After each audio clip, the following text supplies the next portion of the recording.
Al Pacino's stride through LAX carried the gravity of unspoken elegies, his 85-year-old frame a silhouette against the terminal's fluorescent hum. Flanked by ex-girlfriend Noor Alfallah, mother to his infant son Roman, the Godfather icon appeared adrift, his trademark intensity muted by mourning. It was his first sighting since Diane Keaton's death at 79, a loss that reopened the vault of what-ifs from their storied, stormy romance. Keaton, the quirky trailblazer whose Annie Hall whimsy won hearts and Oscars, had been Pacino's great unspoken, the one who slipped away, leaving a regret as indelible as his Scarface snarl. Their on-off liaison, spanning 1971 to 1987, was forged in cinematic fire.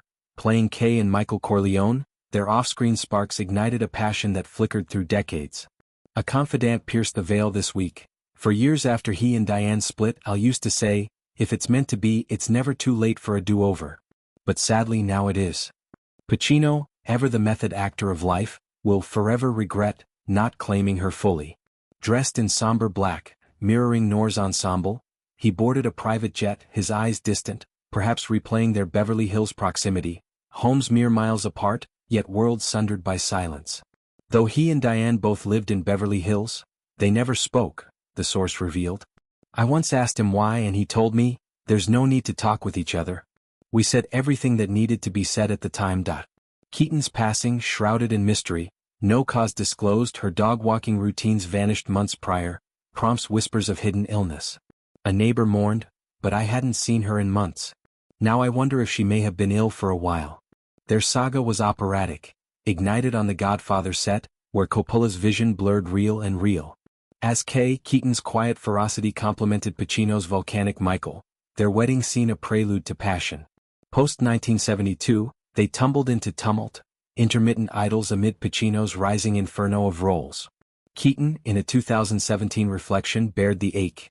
"I didn't even want him to propose. I just thought maybe he would marry me eventually. But that never happened, and that is a blessing for both of us. It would have been a nightmare for him." She dissected their mismatch. "We're very eccentric. He needed a woman that was going to take care of him. I needed a man who would take care of me. It was just very important that we left each other alone, said goodbye. But it wasn't my choice." Pacino in turn harbors the ghost. Looking back, Al admits the love of his life was Diane, who he's always called an amazing woman.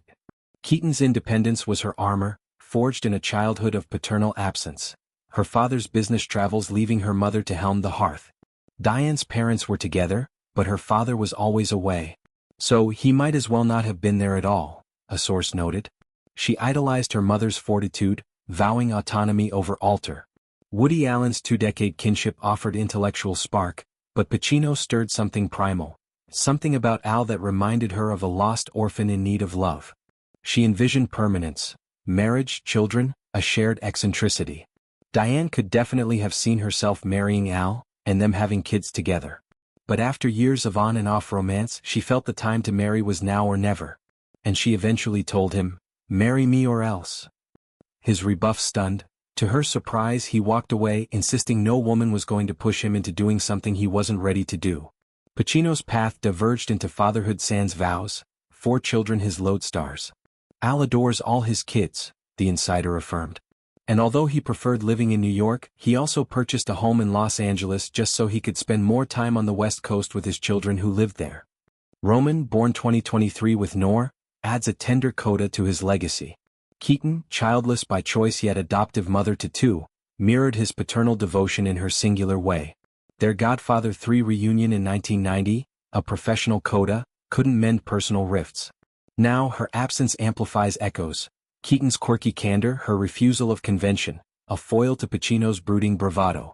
As he settles into New York's rhythm, Pacino carries her indelibly, perhaps penning reflections or murmuring lines from